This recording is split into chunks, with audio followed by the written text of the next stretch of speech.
আসসালামু আলাইকুম রহমতুল্লাহি ওয়া বারাকাতুহু। রাসূল সাল্লাল্লাহু আলাইহি ওয়াসাল্লাম বলছেন, যখন কোনো বান্দা পাপ করবে সে যেন তওবা করে। আর তওবার জন্য সাইয়্যিদ, সব থেকে তওবার জন্য সর্দার যে দোয়াটা সেটা হচ্ছে সাইয়্যিদুল ইস্তিগফার।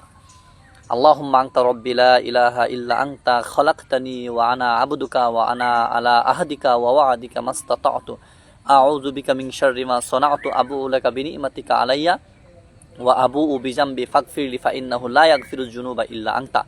রাসূল সাল্লাল্লাহু আলাইহি ওয়াসাল্লাম বলছেন, যদি কোনো ব্যক্তি এই দোয়াটি রাতে শোয়ার সময় পড়ে এবং পড়ে ঘুমায়, যদি সে মারা যায় তাহলে সে জান্নাতে যাবে। যদি কোনো ব্যক্তি সকালে পড়ে মারা যায়, সে জাহান্নামে যাবে না, সে জান্নাতে প্রবেশ করবে।